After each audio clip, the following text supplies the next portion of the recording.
Hi, everybody. Welcome to the studio. So happy to have you here today on this beautiful Friday. It is beautiful here. The sun's out. It's kind of warm, so that's super nice on a December morning, afternoon. So I hope it's nice where you are too. Today I'm gonna paint this winter scene, but I'm gonna pull a fast one on you. I changed the reference that I'm gonna use. I'm gonna do some same location, but a little bit different scene. Actually, it's not exactly the same location. It's up in Canada. This is the Canadian Rockies. So we'll get to that, and I want to start with a reading because I love doing that. Love sharing what I snuggle up with at night and what inspires me.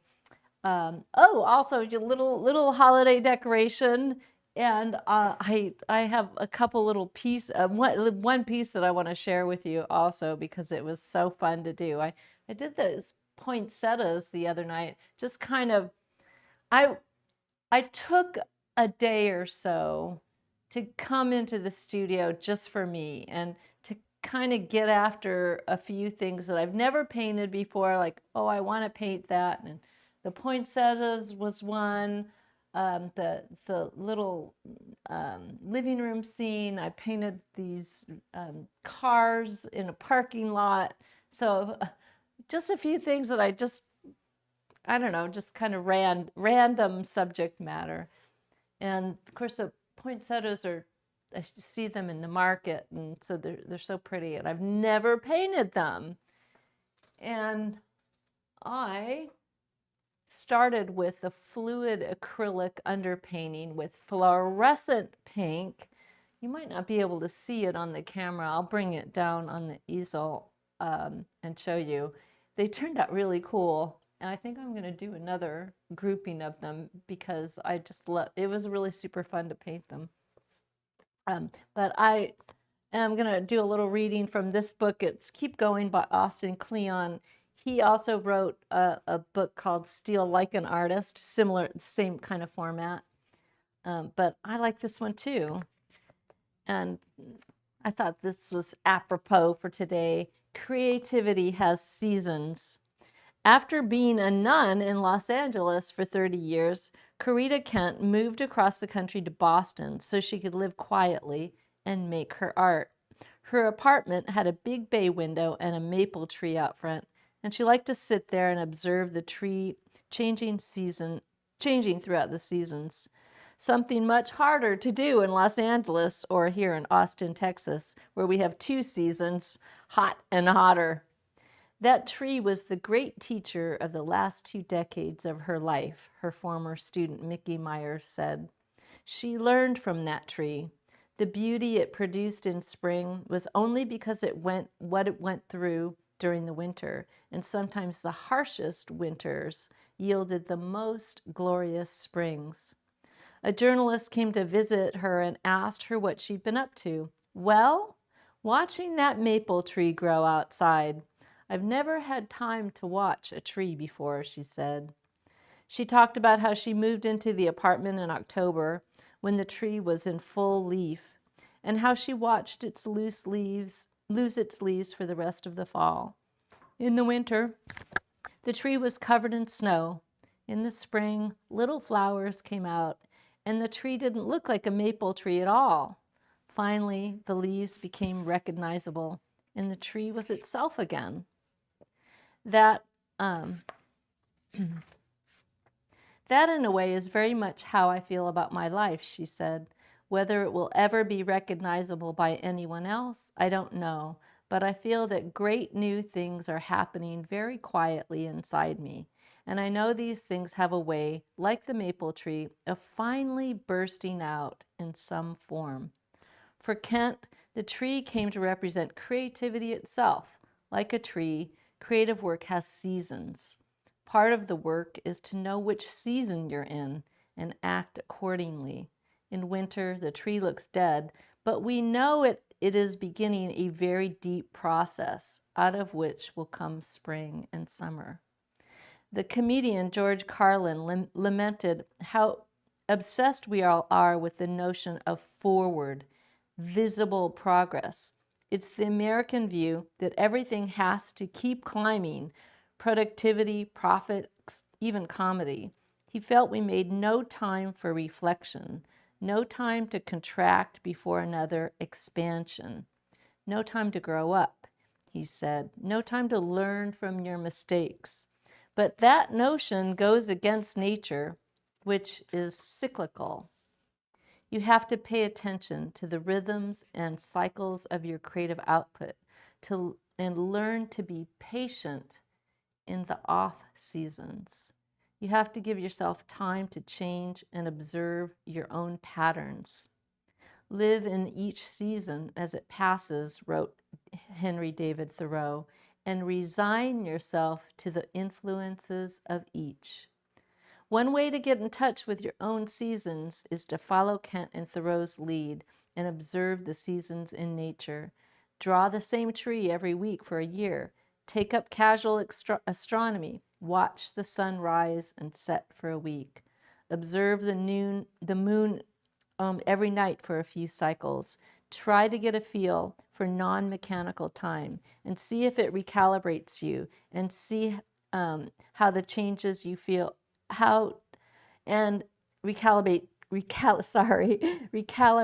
you and changes how you feel about your progress.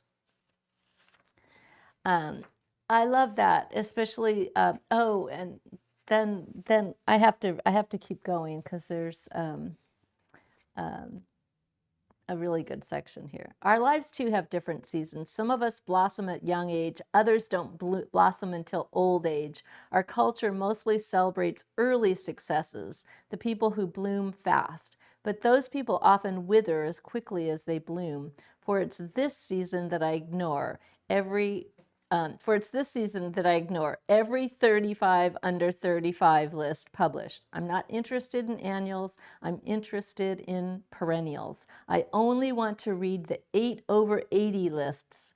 I don't want to know what a 30-year-old became rich and famous. I want to hear how an 80-year-old spent her life in obscurity, kept making art, and lived a happy life. I want to know how Bill Cunningham jumped on his bicycle every day and rode around New York taking photos in his 80s. I want to know how Joan Rivers was able to tell jokes up into the very end. I want to know how, in his 90s, Pablo Casals still got up every morning and practiced his cello. These are the people I look to for inspiration, the people who found the thing that made them feel alive and who kept themselves alive by doing it, the people who planted their seeds, tended to themselves, and grew into something lasting. I want to be one of them. I want to make octogenarian painter David Hockney's words my personal motto. I'll go on. I'll go on until I fall over. And yeah, that's really cool. So yeah, I think this time of year is a really important time of year to, take pause and look at the seasons and our patterns and give ourselves a break. I was talking to some students, or posted on my Facebook, on one of the Facebook groups, that we need to give ourselves a little break this time of year when the din of daily life gets really fast and loud. And you'll get back to your work. If you don't have time to get to the easel, give yourself a break. You'll get back there. Yeah, so that's that. And I also have to say that today is, speaking of seasons, today is the very last day of our Black Friday sale. However, we will honor our sale prices over the weekend. But then that's it, guys. That is the very end. So it's the best time of year to buy any of our workshops, and of course it's the very best time of year to buy our monthly subscription, which is now in its we're in its 7th year, so that's pretty amazing. So the content's huge. And the standalone workshops we've got a ton. There's Color College. What else have we got? Making Your Mark. It's a good stand by, loosen up, and let go. So these are standalone workshops in different medias. Um, flowers in flower bouquets in pastel, food in pastel, waves in pastel. So there's plenty to dig into, and there's watercolor sketching. We also have drawing workshops, and the one thing that I had kind of forgot to say, that our new drawing workshop, Drawing Inside Out, which is really amazing. It's an amazing workshop. I have to say, if I do say so myself, it is also on sale. You just can't use the coupon code with it, so you can't get the extra discount with it, but it is on sale. And what else do we have going on? Oh, Tony Elaine is gonna be here in May for a live workshop in Milwaukee, Oregon. And we have just a few spots left. So if you want in on that, make sure you head to the website and grab one of those final spots that we have available. So it's going to be super fun. I can't wait to have Tony back in Oregon with us.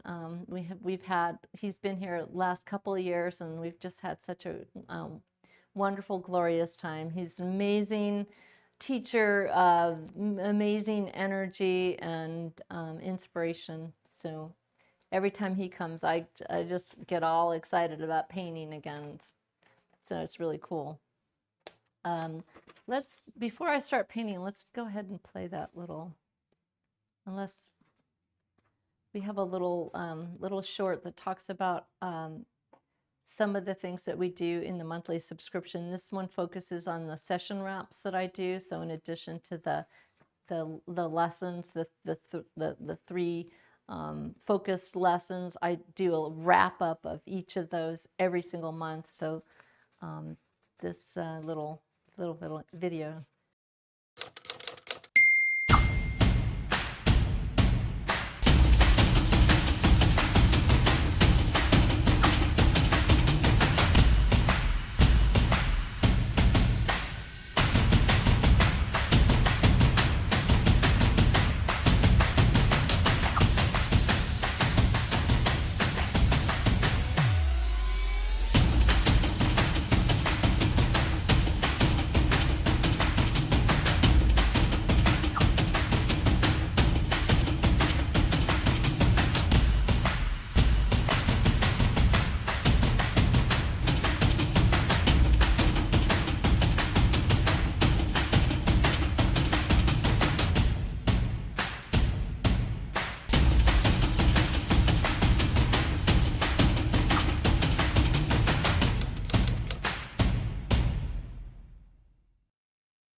That's pretty funny. That's just a little bit of what we do here, so it's pretty cool.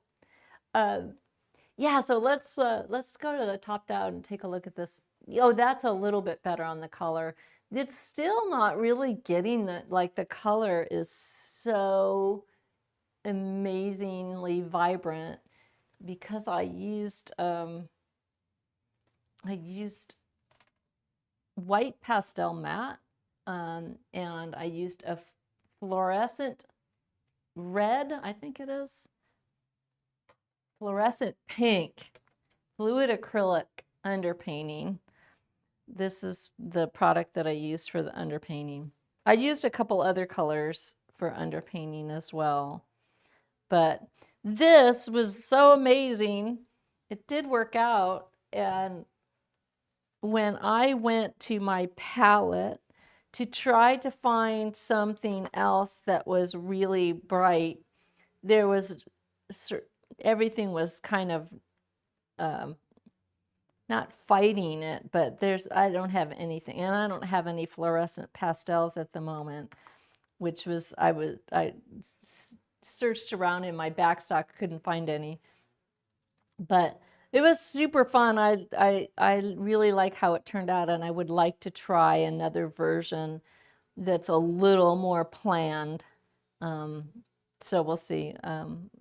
hopefully I'll have time this weekend, but it's very fun piece, so thought I'd share that with you. A little holiday art there. I don't do that a lot, but I was just moved yesterday. And that brings us to today's piece. I deferred to this one, and I'm going to tell you why. So here's the original piece that I was thinking of painting, which is, they're both really beautiful. I really think they both are. They're both up there in Canada, and it's kind of near Banff.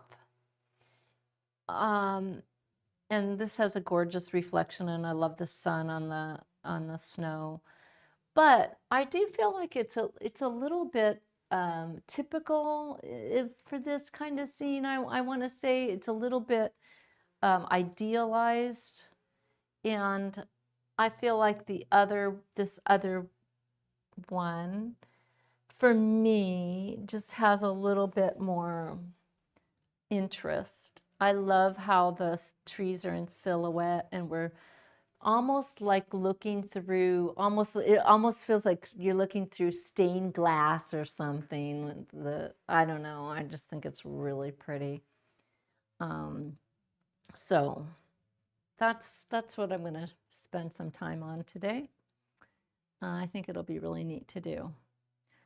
So I hope you enjoy it. I'm gonna get right to it. I'll talk a little bit about it. Feel free to put any questions in the chat. I think we put the links for the Black Friday sale in the chat. And did we? Yeah. All right. Try to get my hair out of the way.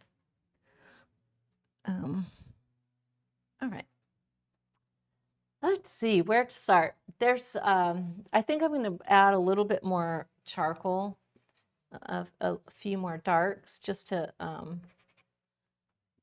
orient myself to it. I did this underpainting again. Oh, this is also the underpainting is, I started out with a little bit of a charcoal drawing, and then I added some of that same fluid acrylic that I used for the poinsettias. So this, yeah, up here it's the fluorescent pink, and this is phthalo blue, little dioxazine purple, and I think this is just some yellow ochre, and burnt sienna. So I'm just going to come back in. I always am interested in when there's a line of trees, their relative intervals. I think that's really interesting and pretty. And they often, trees, they feel like they're kind of talking to one another.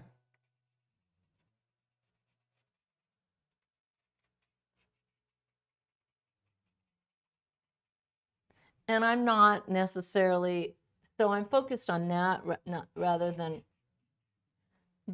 doing exactly what's here.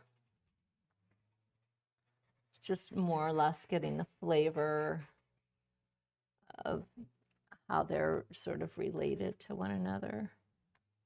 Like this and this, these are pretty even. I like how there's this light hitting a couple of these guys, so try to get some of that. I like how there's some thicker ones and some thinner ones.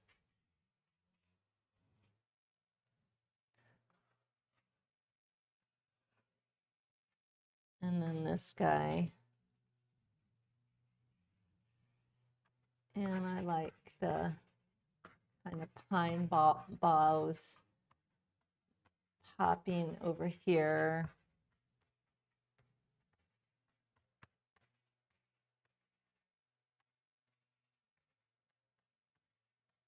And this is all pretty dark.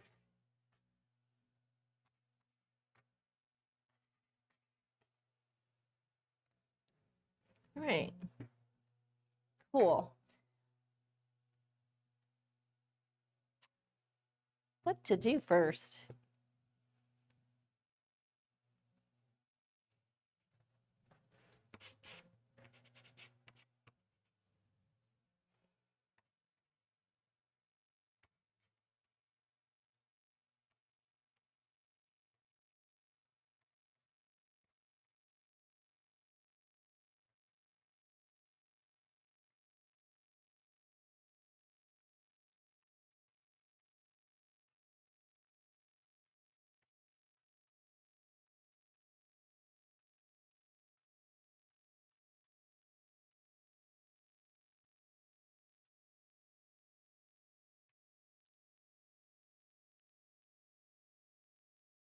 I'm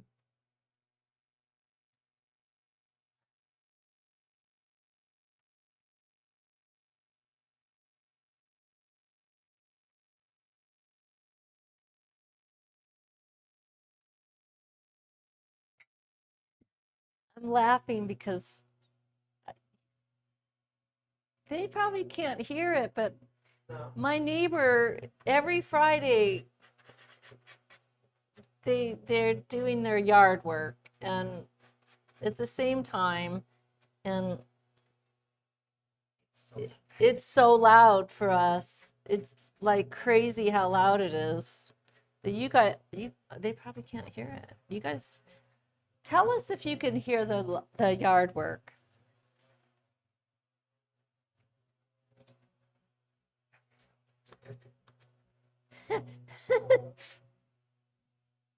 No, we're getting no. Nope, nope. Wow. Because we're getting blown out of the water with it. It's insane how it's that the noise we have a noise suppression on the audio so you don't hear that. It's insane how that works because it's so loud for us.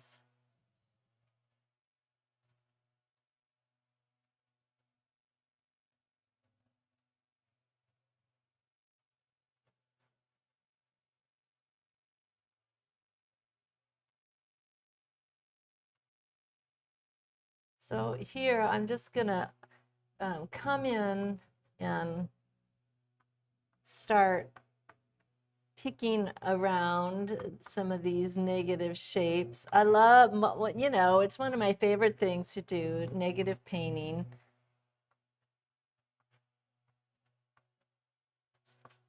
Yeah, we haven't had the quails around in a while. What? People are bringing up the quails that they would drink back. Oh, yeah. We haven't had the quails. How is it that they could hear the quails and not the yard work? That's so weird.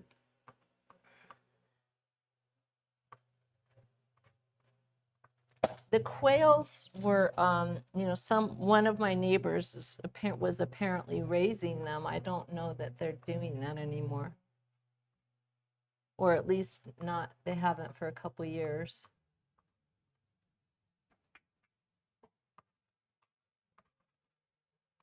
So now I'm going to go back and catch a little bit more of the silhouette of the trees.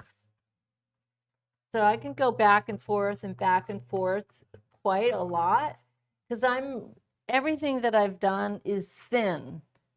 As long as everything that I do is pretty thin, I have a lot of flexibility to go in and you know, go back and forth between the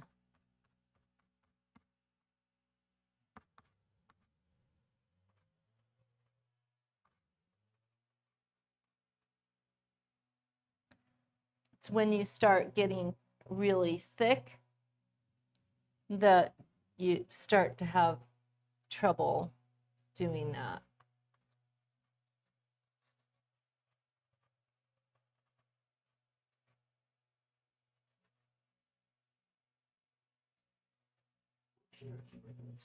This is Pastel Matte today. I could have used Canton Velvet, but this, I like the pastel matte. This is white, obviously, and I like the white pastel matte.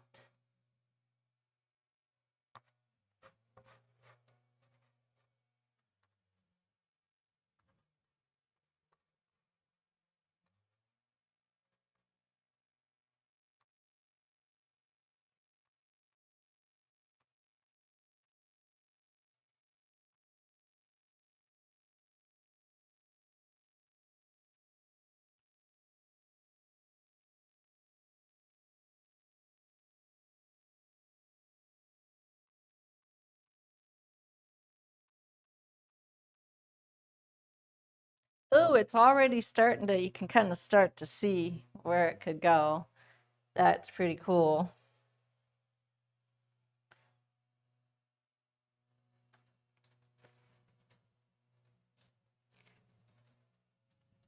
That is super cool.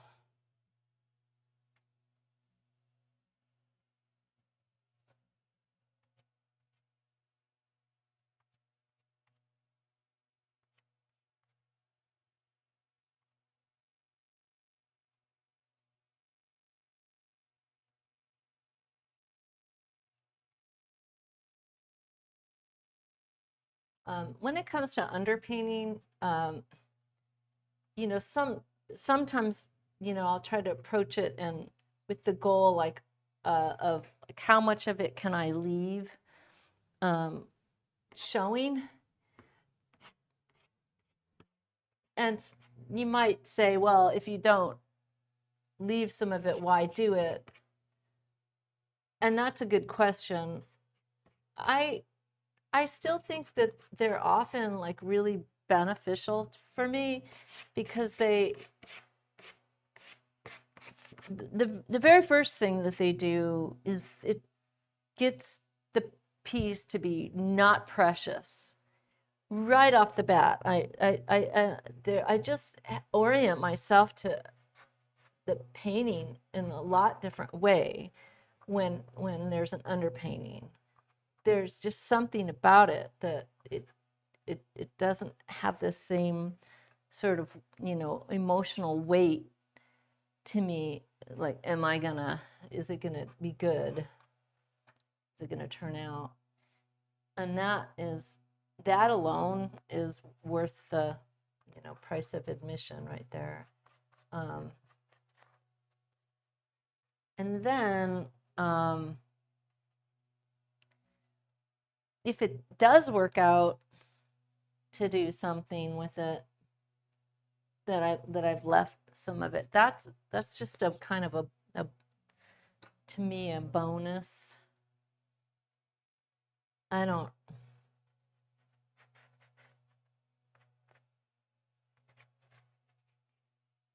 I'm gonna just start getting a few things in here in these trees.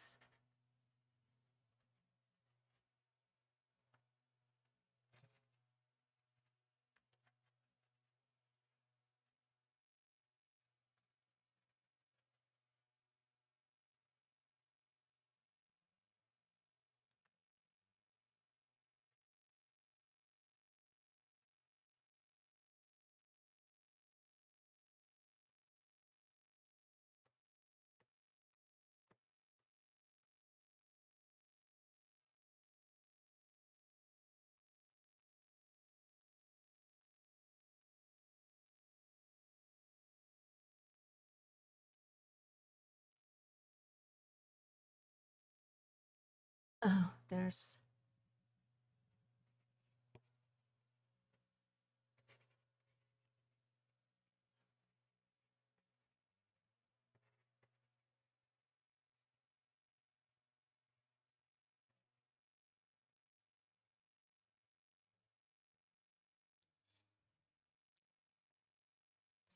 right, this is one of those paintings that I like. I kind of know where I can go with it and can kind of see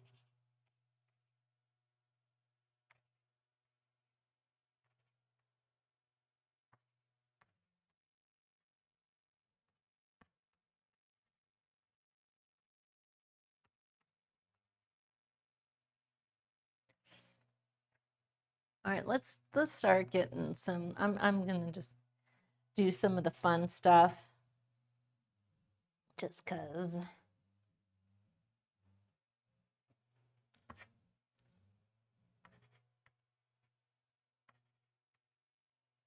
I was wondering if you like the acrylic underpainting better than watercolor. Yes, I do. I do because the fluid acrylic is super duper chromatic. And to me, also prevents me from doing a painting underneath because that's not really usually my goal. If you know, if you there is that idea that you're sort of setting up yourself for, make almost like you're making a doing the painting, but I'm not usually, that's not usually my intention with the underpainting. My intention is usually to set down some color that's going to be useful to me and to get a looser start.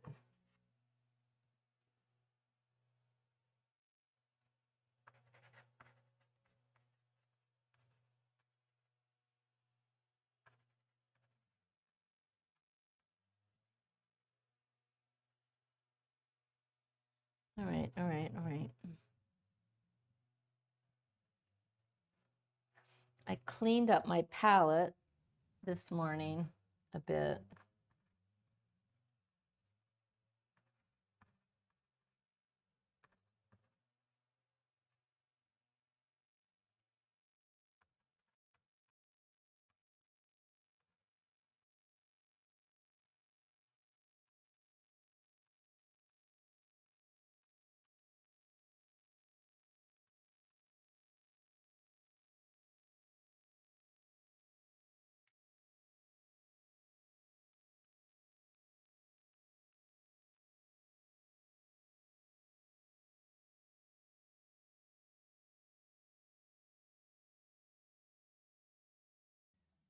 At what point determines emerging artist to established artist?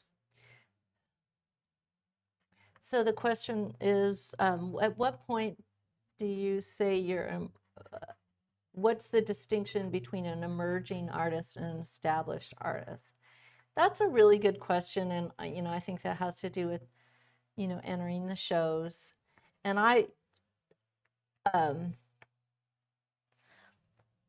to me, that question is, if you're asking yourself that question, you're probably an emerging artist, right? But it's a good question to ask yourself, and I think it's it means you're being thoughtful about where where and trying to play by the rules, I guess. But when it comes to that, it's sort of I also think that it's a little bit of honor system there. But I would say if you've if you've gotten into some shows, if you're selling your stuff, if you are teaching, you've been, then you're probably an established artist. I don't know. I think it's one of those things you kind of probably know inside you.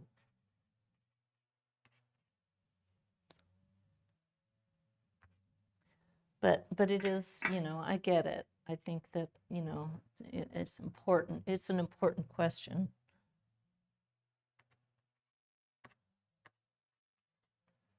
All right.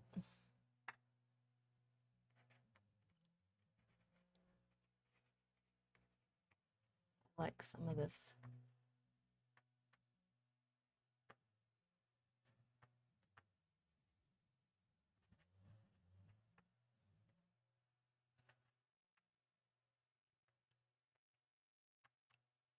All right, let's go for it a little bit. Get some of these trees in here.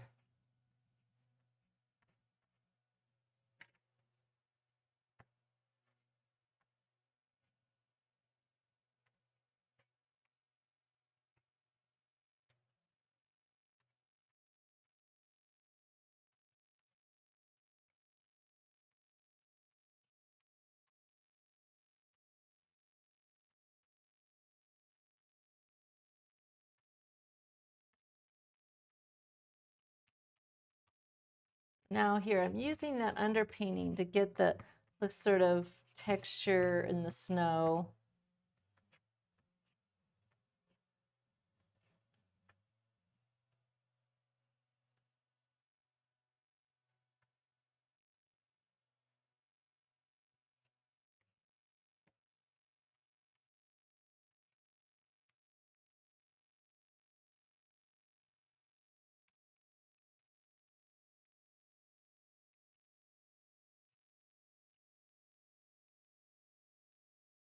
Love that negative painting.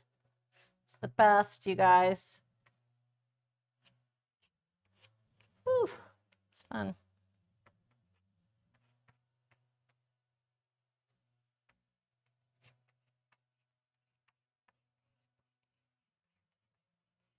Mesh that a little bit together. There's a little bit of sunlight hitting there. I'm going to save that for later because that's going to be fun to paint. Let's see now. I gotta do some of the fun stuff now because we're getting to the point where we need to. So, do I want? I think I want.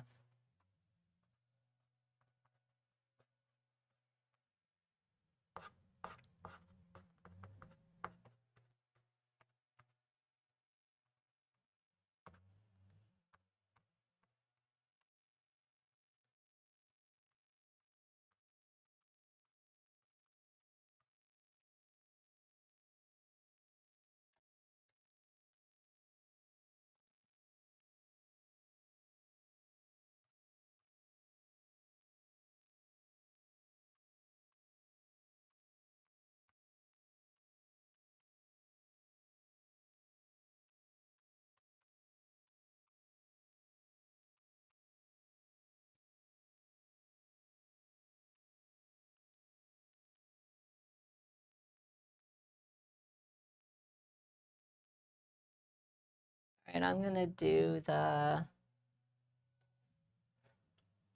I'm gonna do the mountains in both the sky and the reflection. Let's see. All right, so now I've got to figure out the mountain shape.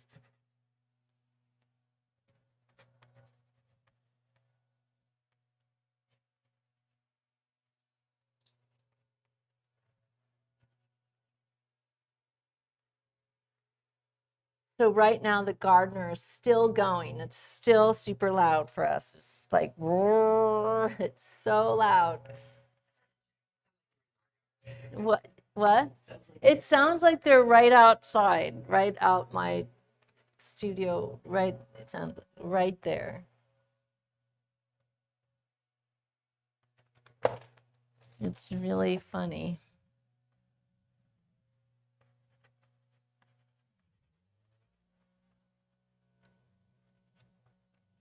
My neighbors, they have it's a beautiful yard. They have a beautiful garden. It's beautiful.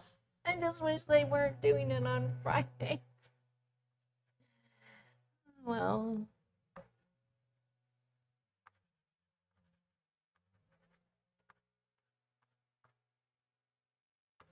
oh well, it's life.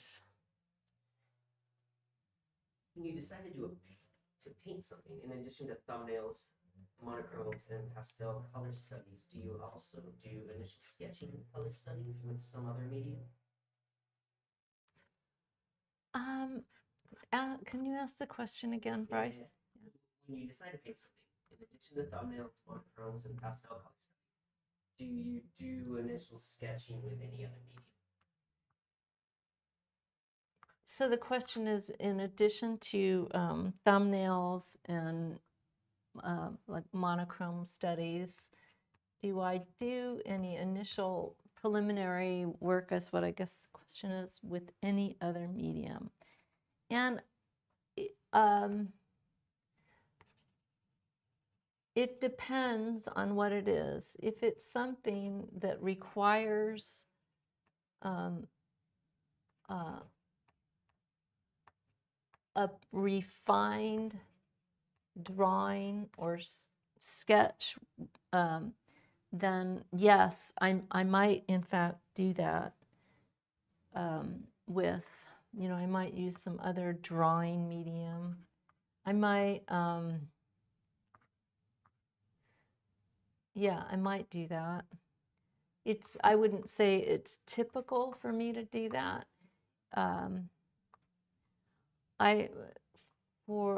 working on some monthly lessons, and it's a pretty involved, probably one of the most involved pieces that we've ever done in monthly. And I did a really detailed drawing in, what did I use? I used gouache, and so I used my sketching tools and also gouache and some other stuff. So because I wasn't sure about the I wasn't sure about the drawing, and I also want to um, let people know that it's okay. Sometimes you have to go to more extraordinary lengths to get it right, to get something to work. I can't. It maybe looks like it to people that that I'm standing up here and just getting it, but I'm not, and I can't always. Um, that's not how it works. I Most of the time you are seeing in a lesson when it has worked really well, and I'm able to explain how I got there. There are times when that's not what happened. So, and there are times when there is a preliminary stage. So I guess my my thing about that would be that all the possibilities happen for me. Like I go through whatever process I need to go through to have a result that hopefully hopefully get the result that I'm looking for.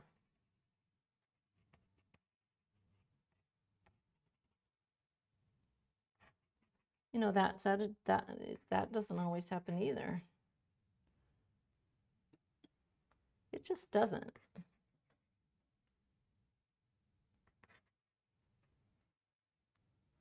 Okay.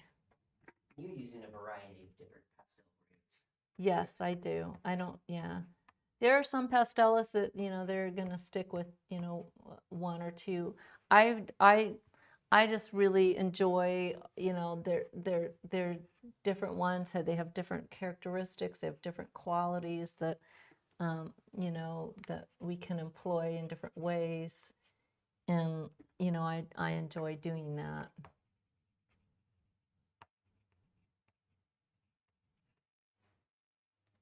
Okay, so now it's time to turn the lights on this puppy and get that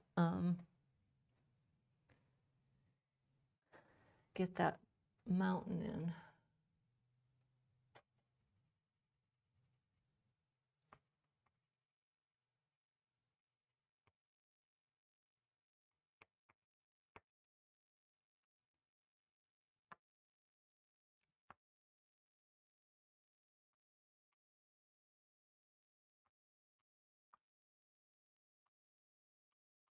And the little wispy trees I'll get in over the top.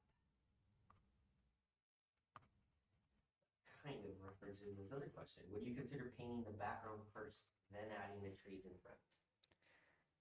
No, I would not.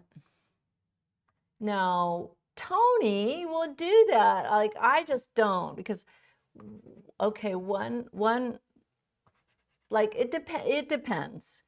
It really depends on the image. Okay, there's some that maybe that does make sense, but for me, I enjoy so much the negative painting that you know, I love knitting the the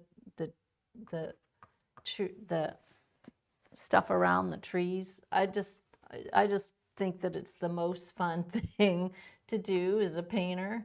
So that's one part of it. I also just feel like it if I put the trees on top of the, you know, sky and the background and everything, it's going to look like I pasted them on.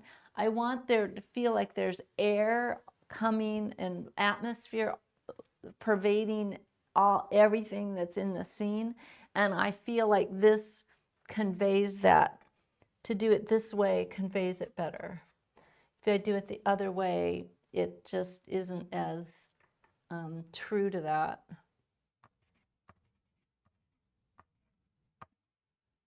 Oops, that's not the right. If that hopefully that makes sense.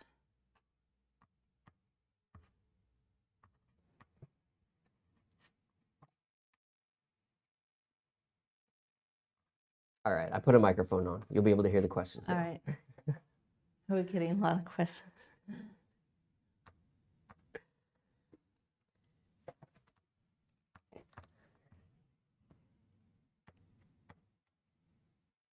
All right, that's coming together. That's pretty neat.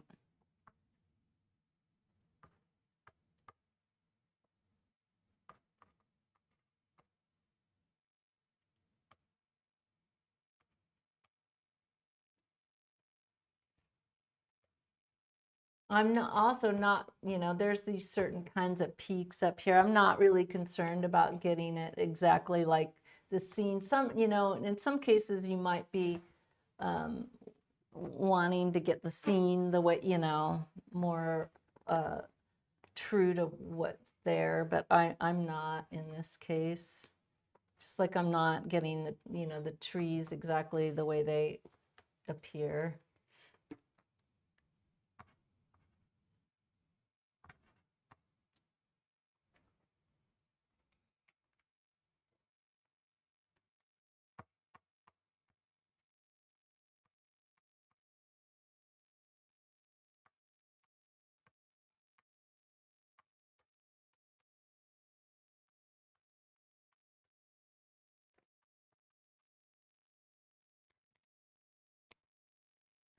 Oh yeah, that starts to come together nice.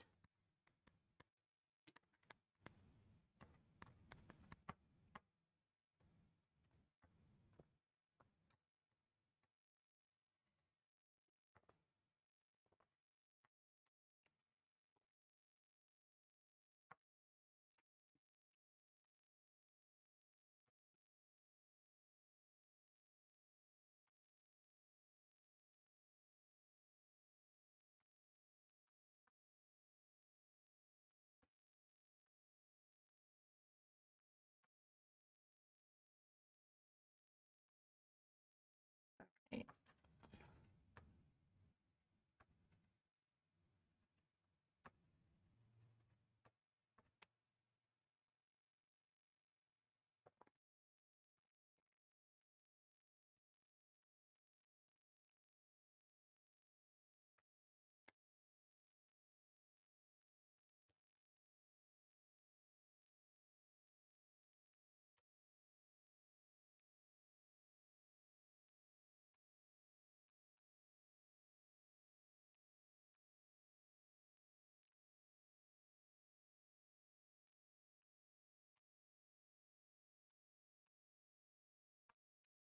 People are talking about the struggle with negative painting. that it That they don't like it. But it's you have to practice. They don't like it. What's not to like? It does everything for you. You don't have to work. To me, it's like it does it for you. You don't, you know. Um,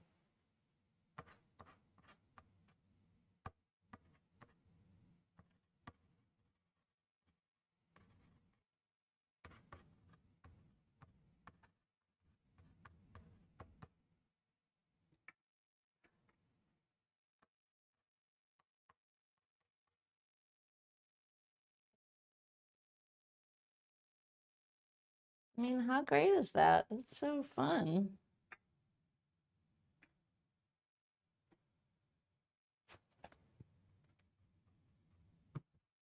All right, now we need to get some, oh, I don't have much time. We need to get some other branches in and hit light on the trees here. Better work fast. All right, get the light on the trees first. Let's see if this is going to be, no, I don't think that's light enough.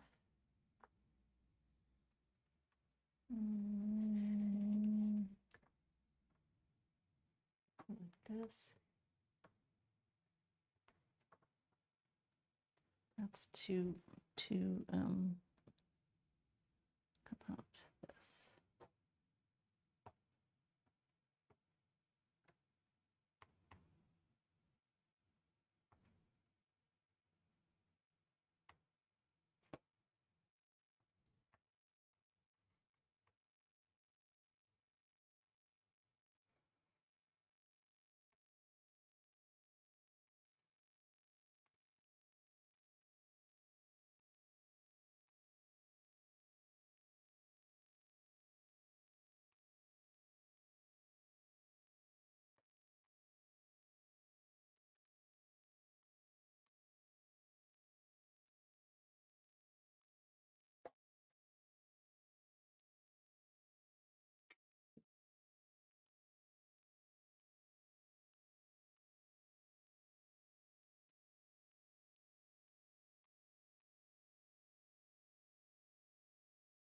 I know what it needs.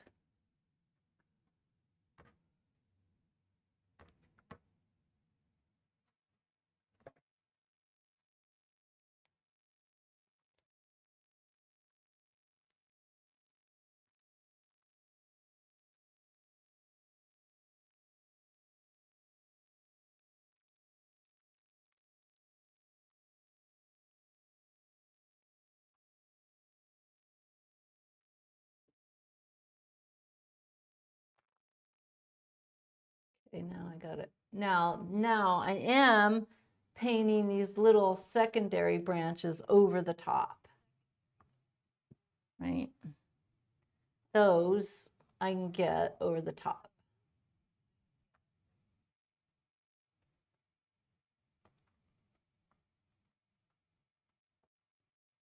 I'm going to use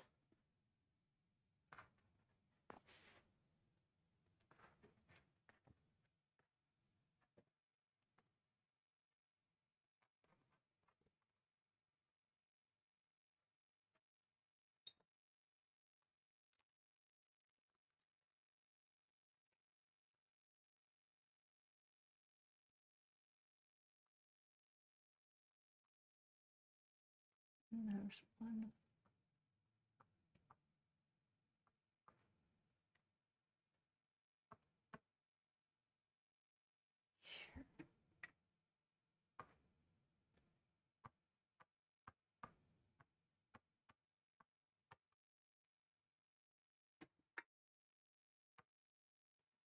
I'm trying to go fast.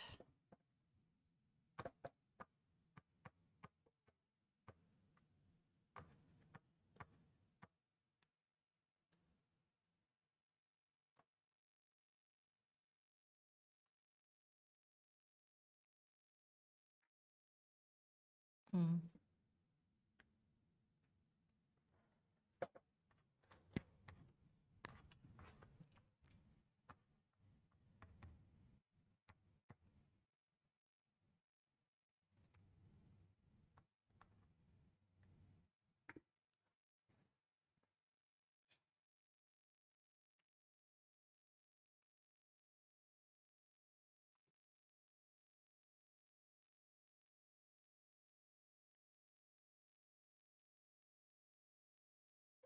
More questions. The pink that we're seeing, that is the underpainting, Yeah. correct? Yeah. That is, yeah. I'm gonna, you know, because I haven't used it that much, I need to tamp it down in a couple spots. But I'll leave some of it. It's not bad. And the trunks, is that a dark stick or a darker blue What, for the tree trunks? here? Yeah, I used a sort of a gray blue on the tree trunks here.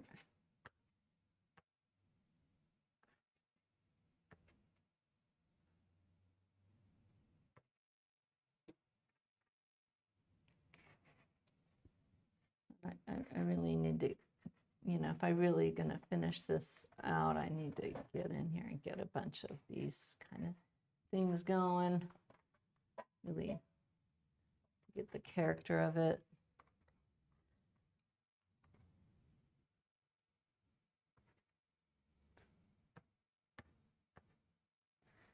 And I want,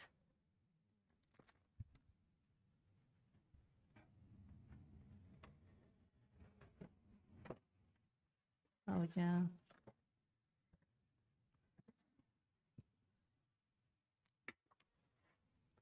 Let's get a little bit of the,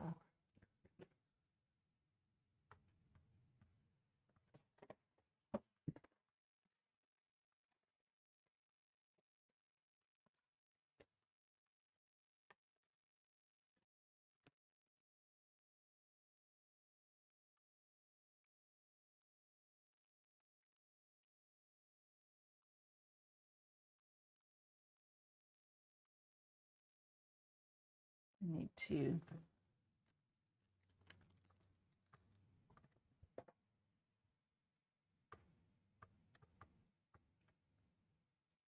just finish out a couple little spots.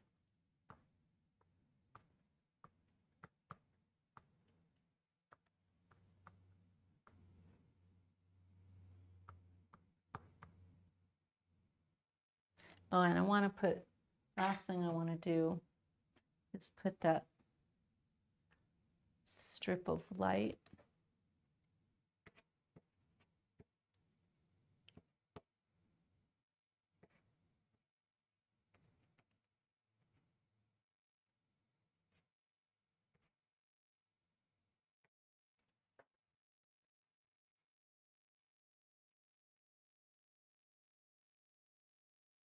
I don't know if it really works, but maybe.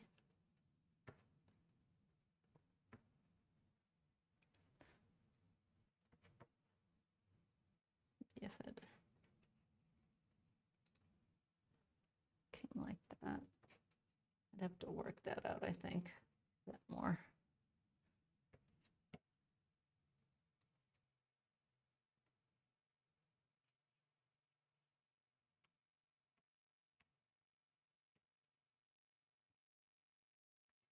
But it's close.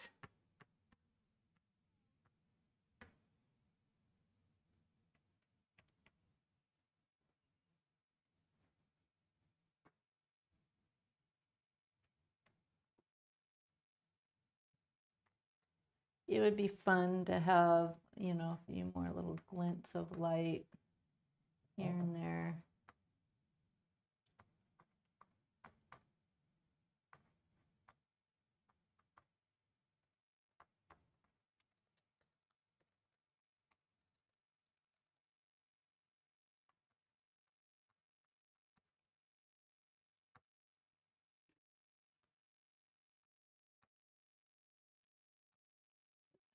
Space in there.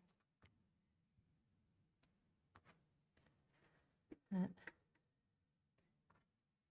just needs probably 10 minutes of just getting all these little delicate things going and just adjust some shapes and edges and just a little bit of attention to polishing it up.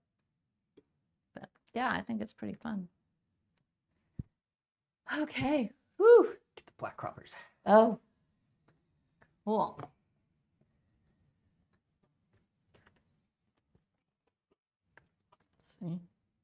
Yeah. Yeah. I mean, there's a few things to do. I mean, you could come in here and get some of this a little darker and richer down here. And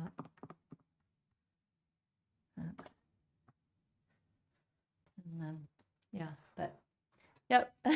So, well, I hope you enjoyed it. Hope it brightened your season a little bit and your weekend. And we will honor the Black Friday prices throughout the weekend. So if you're so moved, go ahead and check out our Black Friday sale. And until then, I hope I hope you're having a great December and great holiday season. Okay, I will talk to you soon.